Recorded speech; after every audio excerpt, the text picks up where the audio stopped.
I started ripping off the tiles because I couldn't wait for the workers to come.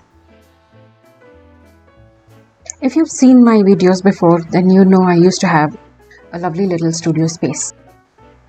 While it looked, or rather, while I made it look absolutely stunning, it had kind of stopped working for me because one, it was on the third floor, and then hauling stuff up and down was a problem. I couldn't produce any audio content there because it was on the main road and it was too noisy to do. So ultimately I gave it up and I was looking for another space to create a studio, and I happened to find one. It's 2024 and this is what I found. It has a small little room. There is a main room, but the access to that main room from the small room is cut off by this closed doorway, and this is the main room. It's quite big. There's good amount of light that comes in from two windows, and I'm very excited to work from here. The first thing was, of course, to remove the partition and open up the doorway, which I couldn't do myself. I would have, but decided not to.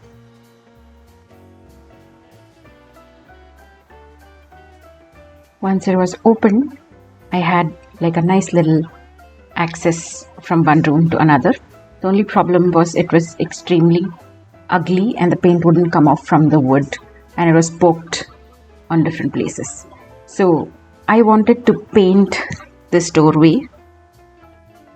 So the first project I tackled in this space was to paint my doorway. After sanding it a little bit, we had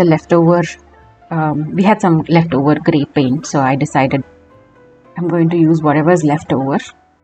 Sanding was the most important part, otherwise the paint wouldn't stick, and then we got started with the painting. And this was like a straightforward process. I was just using the paint and painting everywhere.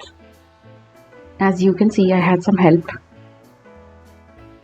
And another reason why I painted this doorway was we have different colored wood stains. If you see, there's already a rosewood kind of door, there's a teak wood, there's a walnut finish there.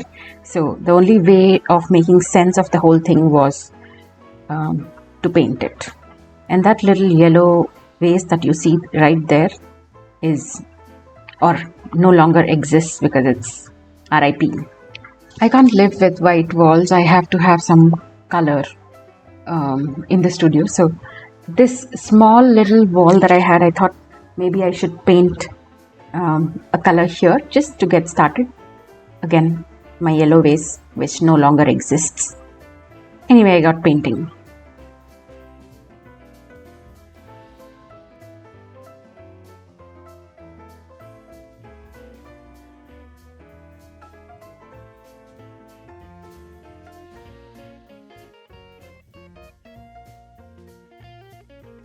That 17-second video of the wall painting itself was the most exhausting video to produce.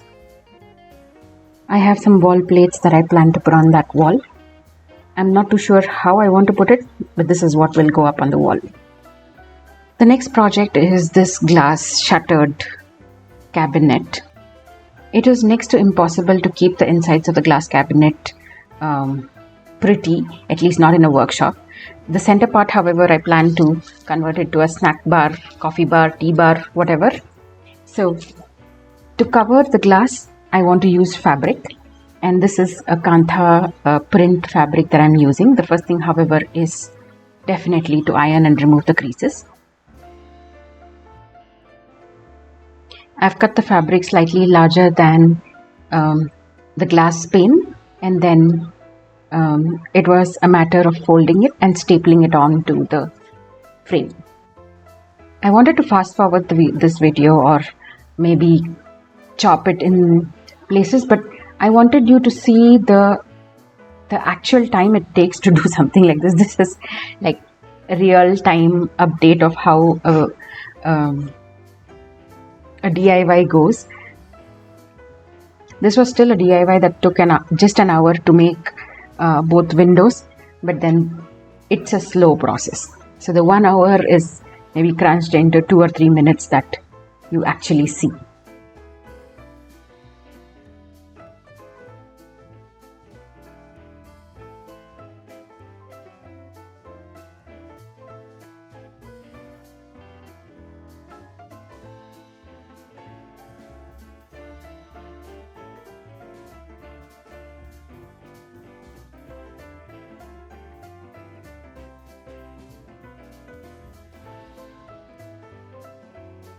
Staples can easily be taken off, and I've just put 3 or 4 on each side so that a year from now, 6 months from now, if I want to just change the fabric, I'm able to remove the staples and not harm the frame itself, and just change the fabric to what I want later on.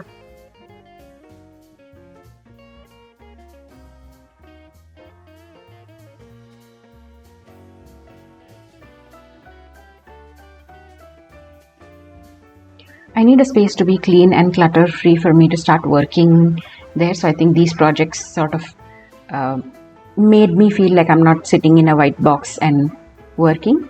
So now I'm ready to start decorating and make this studio space really mine.